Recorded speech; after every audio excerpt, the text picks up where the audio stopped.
हुमैरा असगर अली इस दुनिया से चली गईं, जाने का सबब क्या हुआ? क्या तबई तौर पर वो इस दुनिया से रुखसत हुई या उसके पीछे कुछ और हकायक मौजूद हैं? तमाम तफसीलात मैंने पुलिस ज़राए से जमा की हैं। कुछ मेडिकल ऑफिसर्स ने जो बातचीत की है, शिपा के एहलकारों ने जो कुछ वहाँ पर देखा, इस वक्त उनके जिस्म को कहाँ रखा गया, वालदैन से राबिता हुआ, उन्होंने क्या कहा और क्या कुछ उनके ज़ेरे इस्तेमाल था, तमाम तफसीलात आज की वीडियो में आपको बताने जा रही हूँ। तफसीलात बहुत ही तकलीफ हैं, बताते हुए भी मुझे दुख हो रहा है और यकीनी तौर पर जो लोग इस वीडियो को देखेंगे, ये हकायक जानेंगे, वो भी तकलीफ में मुब्तला हो जाएंगे। तो जिस वक्त पुलिस वहाँ पर पहुंची, बैलफ जो एक पेपर होता है अदालत की जानिब से, वो लेकर, और मालिक के साथ, आपको ये भी बताती चलूं कि मालिक खातून थी और काफ़ी अरसे से ये तनाज़ा चल रहा था।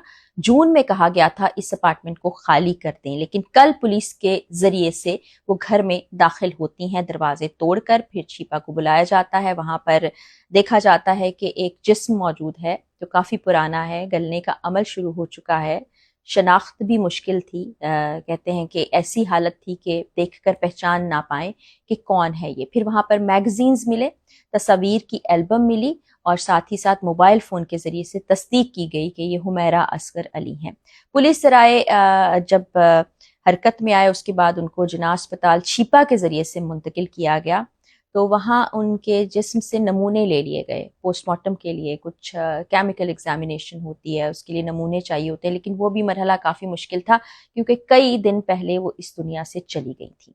अब ये इम्कान ज़ाहिर किया जा रहा था कि शायद कोई दुश्मनी में ऐसा काम कर चुका हो, लेकिन पोस्टमार्टम के लिए जो नमूने भेजे गए हैं उनमें से कुछ केमिकल एग्जामिनेशन हुई है और बहुत ही खौफनाक बातें सामने आई हैं। पता ये चला है कि वो नशा आवर चीज़ों का इस्तेमाल करती रही हैं।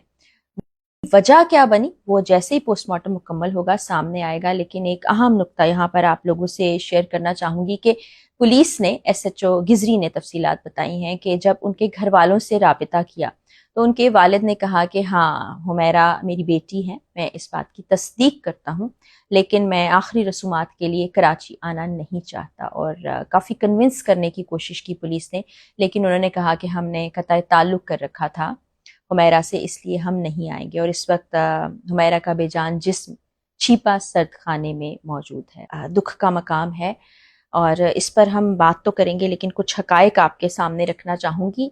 अहले मोहल्ला जो है वो बिल्कुल राबिते में नहीं थे इस खातून से, क्योंकि ये मिलती जुलती नहीं थी। फिर इनका फ्लैट, क्योंकि जब छिपा वालों ने बताया कि वो अंदर एंटर हुए तो बड़ा ताफुन फैला हुआ था, शदीद बदबू थी। ज़ाहिर है एक जिस्म को इसीलिए तदफीन के मरहले के बाद दफनाया जाता है कि ये अमल मट्टी के अंदर हो। तो कहते हैं कि वहाँ बहुत मुश्किल था हमारे लिए काम करना, तो अहले मोहल्ला तक ये बदबू क्यों ना पहुँची। तो बताया ये जा रहा है कि बिल्कुल एक अलग इंडिपेंडेंट यूनिट था, जो बिल्कुल एक कंसील्ड सा होता है अपार्टमेंट, जिसका किसी से कोई राबिता ना हो सके, आप कटे हुए से रहते हैं, तो उस वजह से ये वहाँ से ताफुन बाहर ना निकल सका। फिर अहले मोहल्ला बताते हैं कि मिलना जुलना तो नहीं था, लेकिन ऐसा महसूस होता है कि ये किसी जहनी आर्जे में भी मुब्तला रही हैं। इनके साथ कुछ नफ्सियाती मसाइल रहे हैं, क्योंकि फ्लैट से बारहा चीखने की आवाज़ें आया करती थी। डिप्रेशन भी हो सकता है। फिर ये बताया गया कि इनको मिलने नहीं आते थे लोग, इनके घर वालों को कभी नहीं देखा। ये 2018 से वहीं पर मौजूद थी। और कुछ करीबी ज़राए से हम मज़ीद तफसीलात जानने की कोशिश कर रहे हैं। इनके दोस्तों से हमारे राबिते हो गए हैं, फिर वो हम अगली वीडियो में इंशाल्लाह आप लोगों से शेयर करेंगे। तो यहाँ से फिर इस तकलीफ़ दे सूरत हाल में उनको वहाँ ले जाया गया, और जो इनकी मालिक मकान से गुफ्तगू रही है उसमें काफ़ी ज़्यादा इनके रवाबित ख़राब हो गए, और इतने ज़्यादा कि उन्होंने कोर्ट का सहारा लिया। ख़ातून हैं जो मालिक मकान थी। फिर जून में फ़्लैट को खाली कर देने के लिए एक अदालती हुक्मनामा आया था, जिस पर अमल नहीं हुआ था, और अभी बैलफ लेकर अदालती अमले के साथ वहाँ पहुँचा गया। फिर पुलिस सराय भी साथ मौजूद थे कि घर को खोला जाए और घर में जो खातून मौजूद है उनसे बातचीत की जाए, लेकिन दरवाजे ना खुलने पर इसको तोड़ा गया और अंदर जो भयानक मंजर देखा वो आप तक पहुंच चुका है। अब ये बड़ी तकलीफ़ और अफसोस का मकाम है। जैसे कि मैंने आपको बताया कि वालिद से भी गुफ्तगू हुई है, दोस्त अहबाब भी गुफ्तगू कर रहे हैं, दुख का इजहार कर रहे हैं, लोग भी तरह तरह के सवाल उठा रहे हैं, बातें की जा रही हैं। والدین نے قطع تعلق کر لیا تھا اور گھر کا جو سربراہ ہے والد، انہوں نے ابھی بھی انکار کیا ہے، تو اس کا مطلب ہے کہ کچھ اعتراضات ہوں گے۔ وہ بڑے کم عمری سے چاہتی تھی کہ ایکٹریس بنے، یہ ان کے قریبی دوستوں نے بتایا ہے، اور اس کے بعد وہ کراچی منتقل ہو گئی تھی کیونکہ یہاں پر کام کی بہت زیادہ کمی ہوتی ہے، تو اس کے بعد سے ان کا گھر والوں سے کوئی رابطہ نہیں ہے، لاہور آنا جانا بھی ان کا کم ہی تھا اور کافی عرصے سے ان کا رابطہ منقطع ہو گیا تھا۔ تو پھر یہ جو چمکتی دمکتی دنیا ہوتی ہے، اس کی چکا چوند میں کھو کر بعض اوقات آپ بھول جاتے ہیں، آپ کے اپنے بھی آپ کو بھول جاتے ہیں، لیکن جب آپ اکیلے میں ہوتے ہیں، تنہائی میں ہوتے ہیں، تو یہ چیز آپ کو بہت ستاتی ہے۔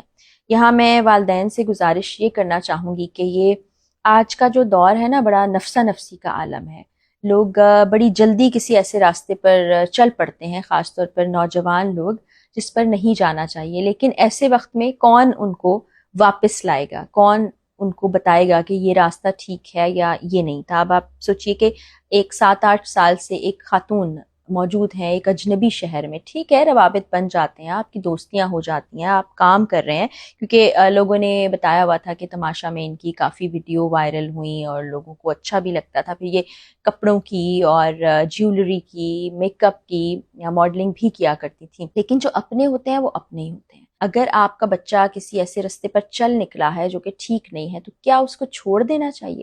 کیا اس سے قطع تعلق کر لینا چاہیے یا اس کو سدھار کی طرف لانا چاہیے؟ بس یہ سوسائٹی بھی ہمارا یہ فرض بنتا ہے کہ ہم اپنے ارد گرد کسی کو ایسی علت میں، ایسی لعنت میں پڑتے ہوئے دیکھیں تو اس کی مدد کی جائے، کیونکہ جب ہم نے بہرہا ایسے پروگرامز کیے ہیں جہاں پر ایسے لوگوں سے ملتے ہیں جو غلط قسم کی لت میں مبتلا ہو چکے ہوتے ہیں، آپ یقین جانیے ذہنی طور پر وہ سوچنے سمجھنے کی صلاحیت کھو چکے ہوتے ہیں، ان کو نہیں پتا ہوتا کہ جو وہ کر رہے ہیں وہ ٹھیک کر رہے ہیں یا نہیں کر رہے ہیں، پھر جوان سالی میں اس دنیا سے چلے جاتے ہیں۔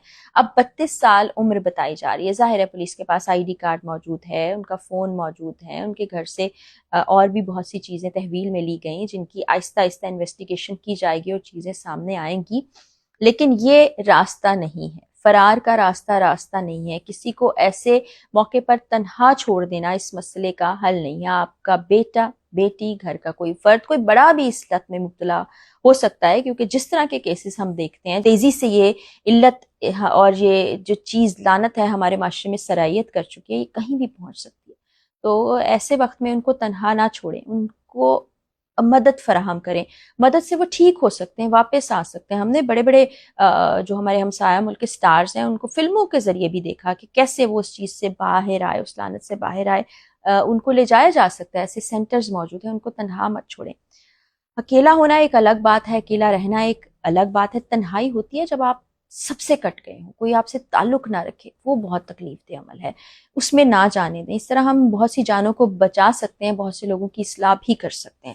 تو یہ بہت ہی تکلیف دہ حقائق ہیں جو میرے تک پہنچے ہیں، مزید کچھ حقائق میں اگلی ویڈیو میں آپ سے شیئر کروں گی۔ ایسے لوگ جن سے وہ 17-18 سال سے دوستی کا تعلق رکھتی تھیں، ان کی سہیلیاں ہیں، ان کے اساتذہ ہیں، وہ ان کی بڑی تعریف کر رہے ہیں، وہ تفصیلات جیسے ہی مکمل ہوتی ہیں وہ بھی ویڈیو کے ذریعے آپ سے شیئر کروں گی، اور جاتے جاتے وہی گزارش کہ حمیرہ کے لیے دعا ضرور کر دیجیے گا۔ اگلی ویڈیو میں ملاقات ہوگی۔ اللہ حافظ۔